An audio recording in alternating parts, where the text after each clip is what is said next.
Então, retornando ao nosso último bloco de hoje, repare que a gente deu foco hoje basicamente a falar um pouquinho do método de Newton-Raphson.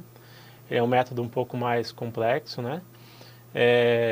A gente apresentou um pouquinho de como obter a matriz jacobiana, mostrou em detalhes as derivadas, né? E vai repassar com vocês a formação ainda da matriz jacobiana teórica, agora sem fazer todas as deduções. Vai mostrar para vocês de novo o equacionamento, só que num sistema de maior porte, né? Aquele sistema que a gente analisou, ele era de ordem 3, totalmente interligado, né? Agora a gente tem um sistema aqui que ele não está, ele está totalmente interligado, está em anel, mas ele não tem para todas as barras, todas as conexões. Então esta é a diferença. E agora vai ficar fácil entender como é que a gente, a partir daquela equação de somatório, obtém toda a equação detalhada da potência ativa e reativa pelo método de fluxo de potência de Newton-Raphson, tá? Então olha só, a gente colocou a seguinte sequência.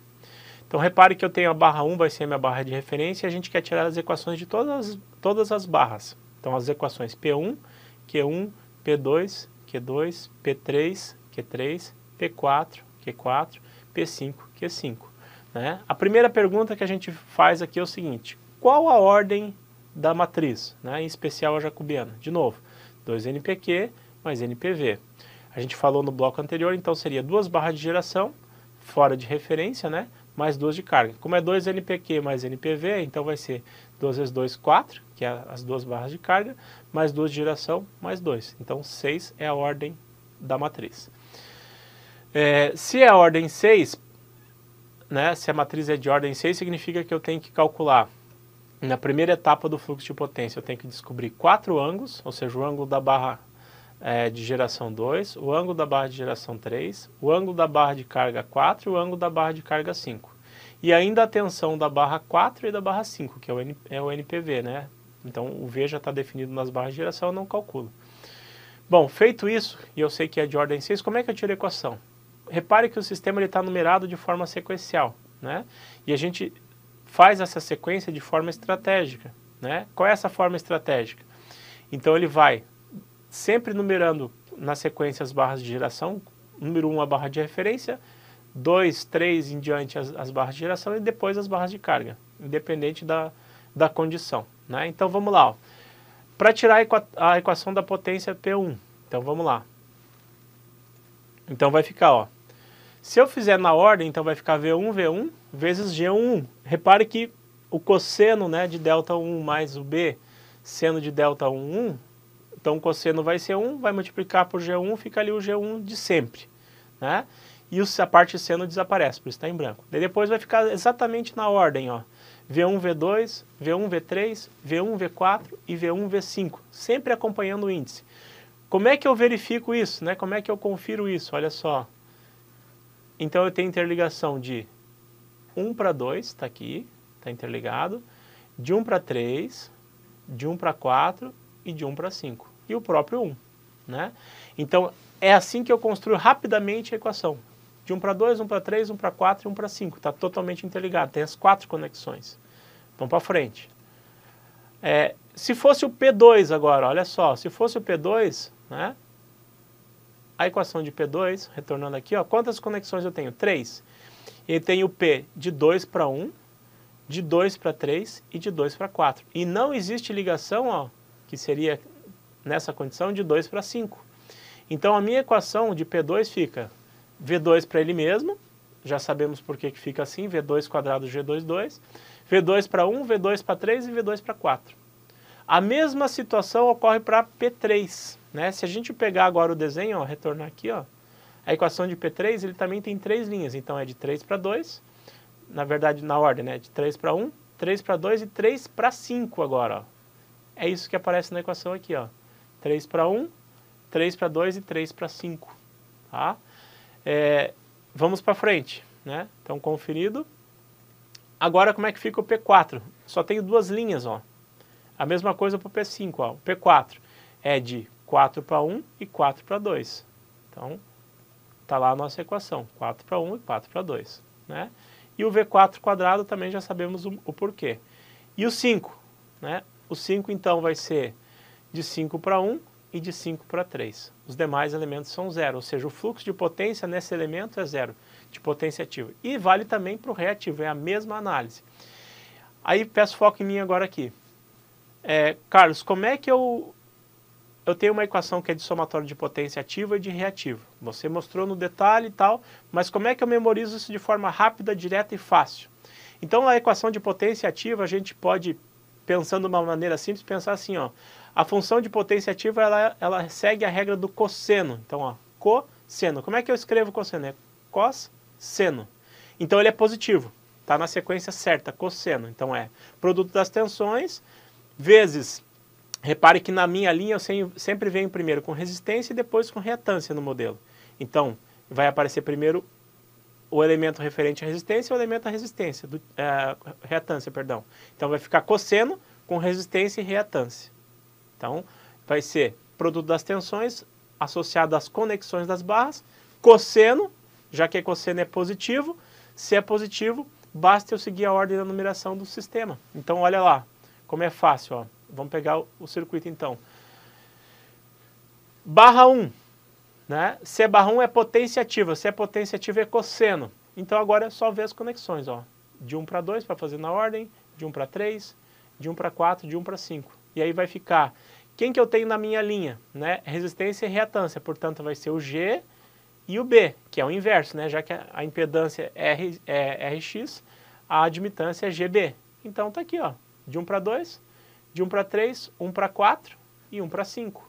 E é cosseno, então é positivo. Você tem que pôr todos os elementos na equação. Então vai ficar V1 quadrado, volta para mim, V1 quadrado, depois V1, V2, V1, V3, V1, V4, V1, V5. Sempre cosseno, G1, 2, G1, 3, G1, 4, G1, 5. Né? B1, 2, B1, 3, B1, 4, B1, 5. Simplesinho assim, sem pensar, sem fazer força nenhuma, você chega ao equacionamento. Por quê? É o somatório de todas as conexões. Repare que se eu vou pegar agora o exemplo aqui da barra 5, ó, fazendo o P5, como é que ficaria o meu P5? Foco de novo em mim. Então é a fórmula do cosseno. Então quem que está interligado? Está interligado com a barra 1, então é V5, V1, G5, 1, e é cosseno, então é positivo. Cosseno de delta 1, 5, mais B1,5, seno de delta 1,5. Depois, ele está interconectado com a barra 3. V5, V3, G5, 3, vezes o cosseno de delta 5, 3, mais, porque é cosseno, né, é potência ativa, B5, 3, seno de delta 5, 3. Simplesinho assim. Então é isso que tem na equação, né, para fazer. E a mesma coisa vai valer para o reativo, só que o reativo o que muda? Se a potência ativa é cosseno, ela vai ficar positiva, cosseno. Quando você for fazer o reativo, é uma reação, é o oposto, então vai ficar seno-cosseno na equação. Vai ficar seno menos cosseno. Então ele vai permanecer a mesma ideia das conexões. Então, por exemplo, na barra número 5, o meu Q5 vai ser o quê? Vai ser V5V1 vezes G51, aí como é reativo, então é seno menos cosseno, então seno de delta 5,1, né? Menos G menos B 5,1 vezes o cosseno de delta 5,1. Daí mais, porque é o somatório, né? Vai ficar V5, V3 vezes G5,3, aí seno, então seno de delta 5,3 menos, porque é seno menos cosseno, então menos B5,3 cosseno de delta 5,3. E é as equações que você tem de sistema, para todos eles. Então é possível definir de cabeça, rápido, simples, sem pensar muito essa análise. Então o P é cosseno e o B é seno menos cosseno, né? A ordem é a ordem de conexão. Ó. Então tá aqui as equações de Q1, que a gente pode conferir que é a mesma. O Q2, de novo com 3 conexões, 3 equações, né? Esse menos aqui, aquela análise que a gente fez antes, ó, como o cosseno de delta 2, 2, como se fosse aqui delta 2, 2, delta 2 menos delta 2 é 0, cosseno de 0 é 1, vai ficar 1 vezes menos B2, 2, está aqui, ó, tá? E em vez de V2, V1, ficaria V2, V2.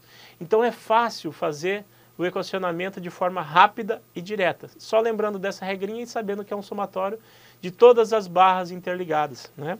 E aí se a gente fosse ver então o Q4 e o Q5, que é o que a gente deduziu ali, ó, sem fazer muita força, está aqui, ó, Q4 e Q5.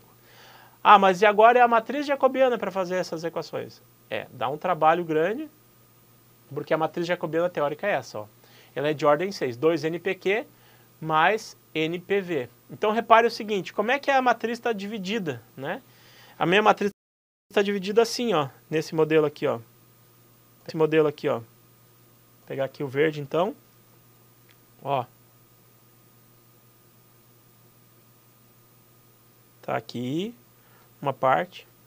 A outra parte é essa daqui, né? Esse elemento aqui. Tem uma outra parte aqui em cima. Tá, ó. Vou colocar assim, ó. Vou completar a outra aqui também.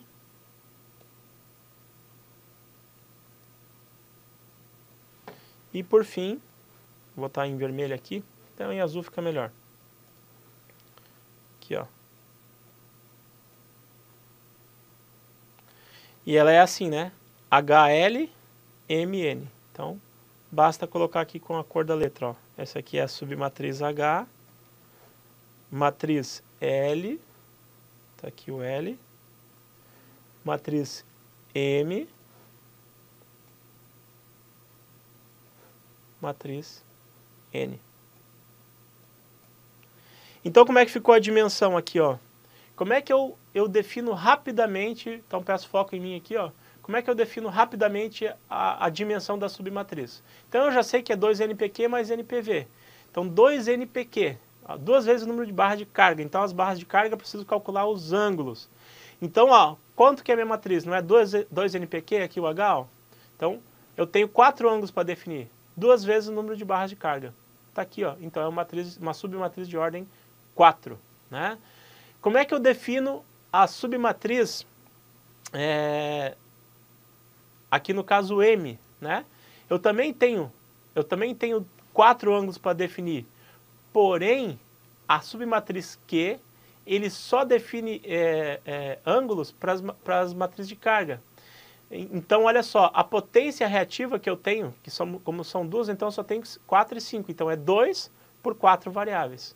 Então, são 4 ângulos, né, com 2 variáveis reativas, que são as de carga, na qual eu vou calcular, então, 2 reativas por 4.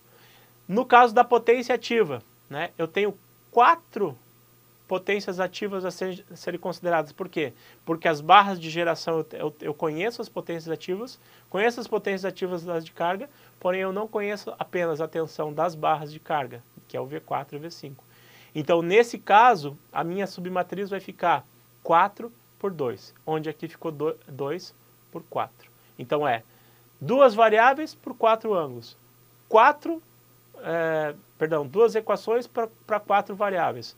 4 equações para 2 variáveis, que as variáveis só estão nas barras de carga. E por fim, eu tenho 2 equações por 2 variáveis, ou seja, 2 barras de carga com potência reativa que eu conheço, pelas 2 que eu não conheço.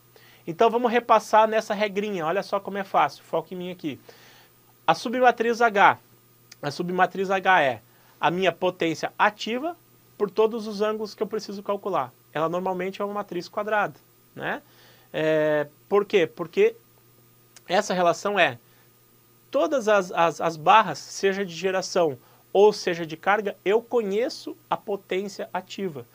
Então, ó, a minha potência ativa na geração eu conheço, a potência ativa na carga eu conheço. Tinha 2 barras de geração e 2 de carga. Então, P2 e P3 é geração, P4 e P5 era carga, né? E aí, então, se eu tenho tanto na geração quanto na carga, eu preciso calcular o ângulo. Se eu preciso calcular o ângulo, então, ele vai bater certinho com as equações.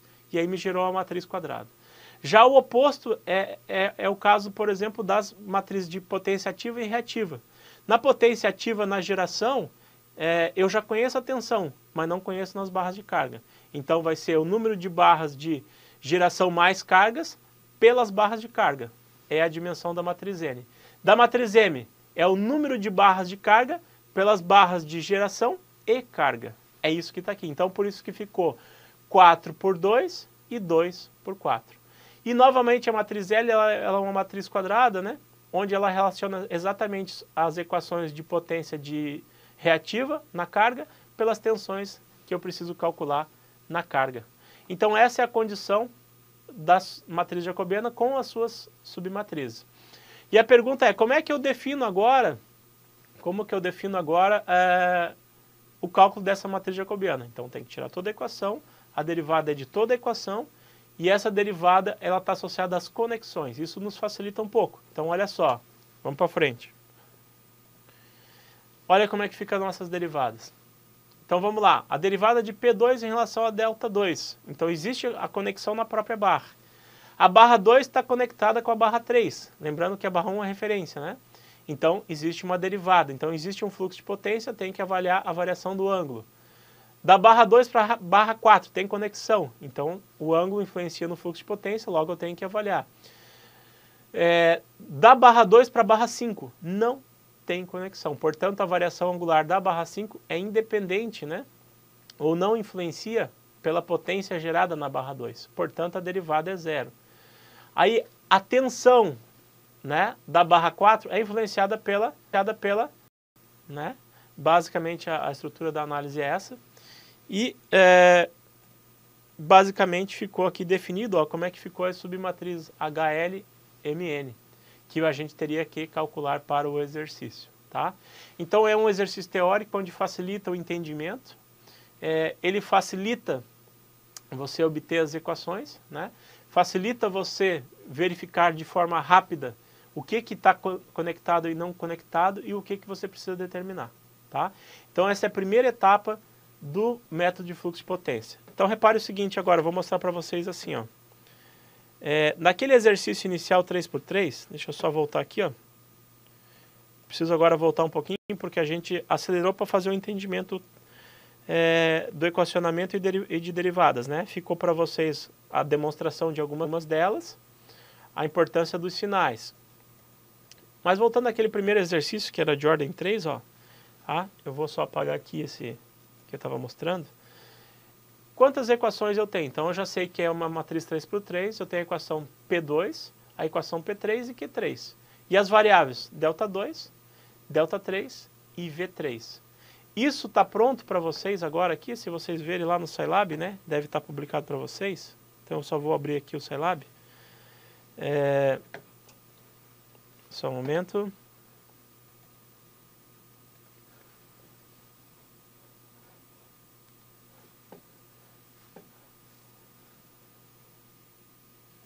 Newton-Raphson 3 barras, ó. Então, o problema que foi passado, ele tem os seus dados das impedâncias das linhas, estão aqui já digitados. O cálculo do Y-bus que a gente conhece. Repare que quando você pega o Y-bus agora aqui, ó, a gente consegue já obter o G e o B-bus. O que é esse G e B-bus? Peço foco em mim, então. Esse G-bus e B-bus, né? Então, o G-bus é a matriz de condutâncias do sistema, tá? Referente às resistências das linhas. E o B-bus é a matriz de susceptância do sistema, referente às reatâncias das linhas. Quando eu faço a admitância, o Y-bus, né, a admitância do sistema, eu já tenho as duas parcelas. Basta que eu pegue separado, para utilizar isso lá nos cálculos do fluxo de potência. Vamos para frente, então. Foco agora no sistema. Eu defini, então, as potências geradas, as demandadas são as das cargas, né? A gente sabe que o delta P2, né, é a potência gerada menos a demandada. Como nesse exercício não tem potência demandada na barra do sistema, então é potência gerada menos a demandada, que é zero, que vai dar o 0,05, que é aquilo que está sendo gerado. Continuando aqui no sistema. A mesma coisa o demandado, ó, na barra 3, é demandado 0,22 de ativo e não é gerado nada, então vai ficar 0 menos 0,22. Ah, mas você não colocou o menos aqui. Não, porque ele já vai estar inserido na equação. Tá? É a mesma análise que a gente fez para o sistema de Gauss, né? Deixa eu baixar aqui só para ele mostrar para vocês. Repare o seguinte, ó, para esse sisteminha aqui, deixa eu só atualizar o sistema aqui, ó, e tal.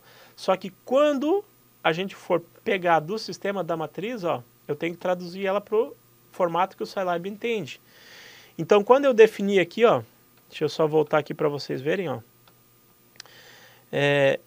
Quem que é o G-bus? É a parte real, que é a potência, é o elemento ativo, perdão, que é a nossa resistência da matriz Y-bus. Então ele é definido por posições, ó. Posição 1, que é linha 1, coluna 1. Ou seja, é a admitância própria da barra 1, né? Onde a sua parte real corresponde à condutância própria da barra 1, né? E assim por diante. Então, esse elemento aqui, ó, pegado a sua parte real, me gera o G-bus e o B-bus. E aí, quando eu for traduzir por equacionamento, ó, ele tem que aparecer essa condição, ó. Elemento 2, 1, elemento 2, 1, né? Elemento 2, 3, elemento 2, 3, tá? E toda a equação aqui, ó, agora tem que ser traduzida. Ele precisa V2 quadrado, G2, 2, tá ali. E eu segui a ordem de equacionamento que facilita, ó, 2, 1, 2, 3 e ele mesmo, 2, 2, né? Então a gente sempre pensa assim, todas as conexões e eu mesmo, todas as conexões e eu mesmo, seja seja P ou seja Q, tá? Então tá lá, continuando no sistema. De novo o P3 tá equacionado para vocês aqui, todos os elementos, né? E o Q3 também. O Q3 lembra que ele é seno menos cosseno, então tá aqui, ó, seno menos cosseno, né? Já tá prontinho, ó, certo? Depois de novo, seno menos cosseno. E esse menos vem da questão do seno, né? Inicializo as potências de vetores igual a zero. Digitei para vocês lembrarem sempre, ó, a fórmula da derivada. Então, y igual a seno u. Então, a derivada y' é u' cosseno u. Y cosseno u, então a derivada y' é igual a menos u' vezes seno u, para já ficar tudo num arquivo só. Como ele está de forma comentada, com essas duas barras aqui, ó, ele não interfere. Lembrei o que é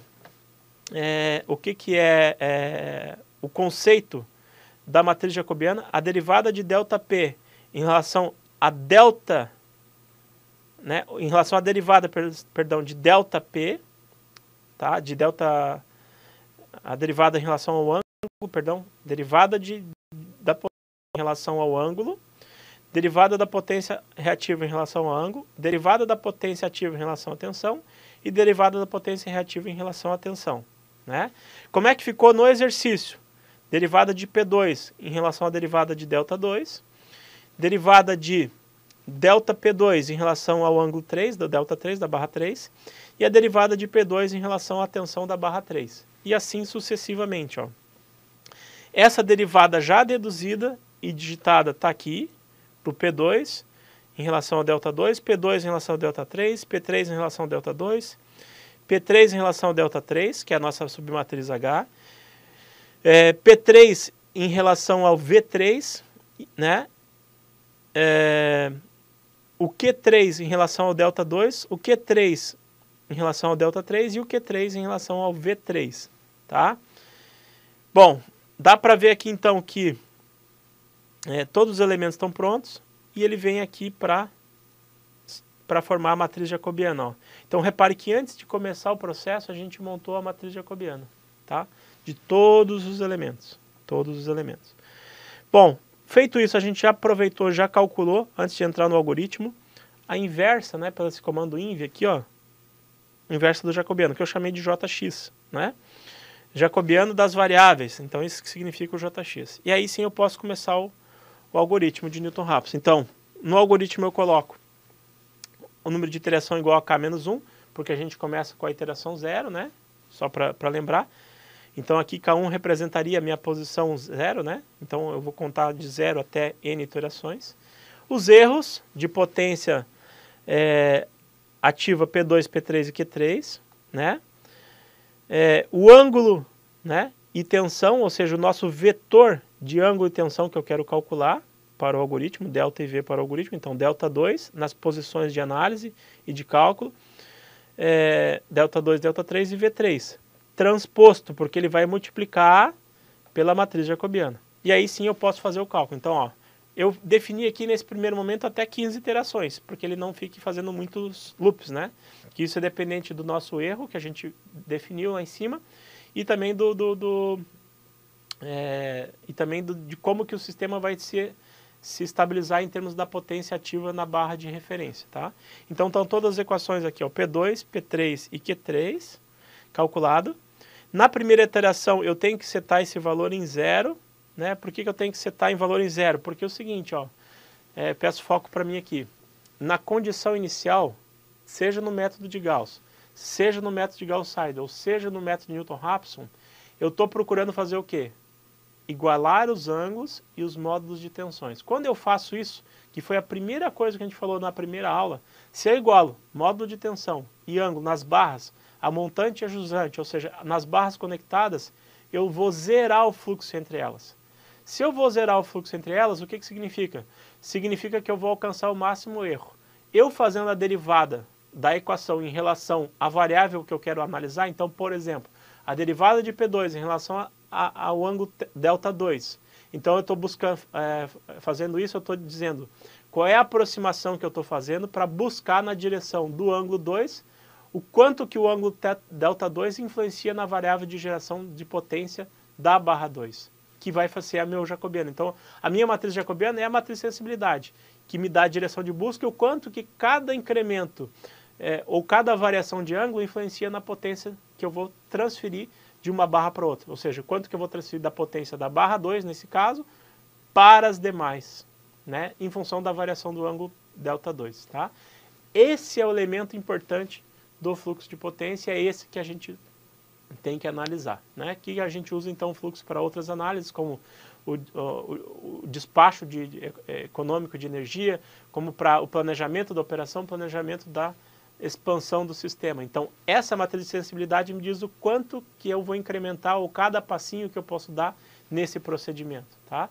Aí, continuando, então, aqui o algoritmo. Na primeira etapa, eu fiz ele igual a zero, calculei o erro. Repare que peço foco em mim, então, aqui. Como o fluxo no primeiro momento é zero, né?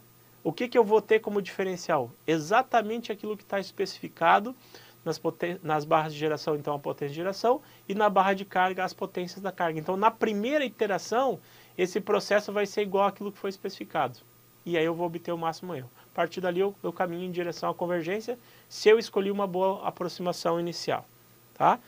Aí eu vou calcular o resíduo, então é o produto das minhas variáveis delta, né, de ângulo e a delta de potência em relação à matriz jacobiana, que vai me dar os ângulos e tensões, né? Que é o que eu vou atualizar. Fecho a iteração, defino a diferença, né? Ou seja, de 1 para 2, 2 para 1, que é de 0 para o valor calculado e do valor calculado para 0, né? Em cada um dos itens. Por quê? Porque na barra 1 o ângulo é 0 e é fixo, ó. Esse 0 do ângulo fixo da barra 1. E aqui é a mesma coisa. Tá? De 1 para 3 e 3 para 1. Porém, quando é de 2, 3, ó, os ângulos são variáveis. Então está menos aqui, né? Por fim, eu calculo as tensões e apresento os valores.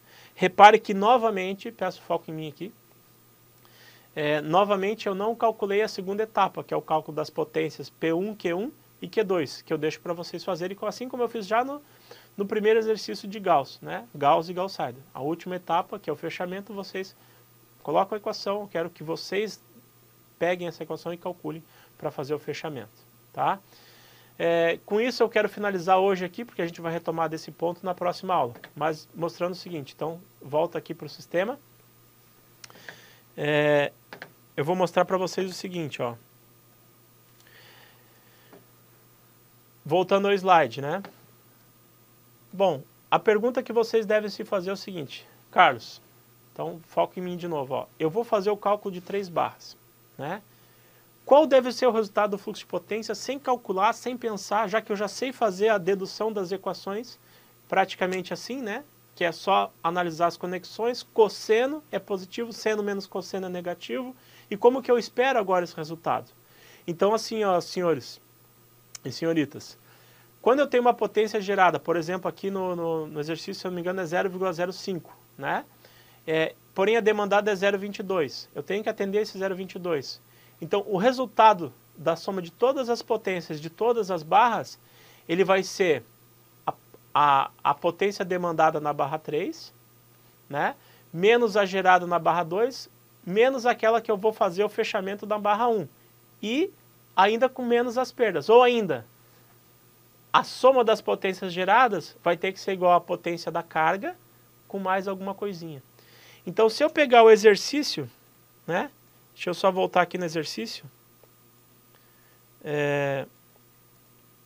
Só um pouquinho que ele está bem para cima. Se eu voltar no exercício aqui, ó. Deixa eu ver se ele passou os valores, só um pouquinho. Não, acho que aqui não está. Ok, mas vamos só para fazer o fechamento então. Vou voltar no exercício aqui. Se eu pegar no exercício, a soma das potências que eu tenho de todos os elementos vai ter que ser aqueles que eu vou gerar. A análise do fluxo eu já tenho. Então, quanto que vai dar o somatório das potências? Vai dar um pouquinho maior que 0,22, né? As geradas, as necessárias a ser geradas para atender a carga. Quanto que vai dar o reativo? A mesma coisa, um pouquinho mais daquela que foi demandada para finalizar o sistema. Tá ok? Então, essa análise que eu queria finalizar com vocês aqui, ó, que a gente tem que fazer. Qual o resultado do fluxo de potência? Vai ser um pouquinho a mais do que a carga demandou, porque tem as perdas nas linhas. Né? Qual é os ângulos? Vai do ângulo maior para o ângulo menor, sempre. Né?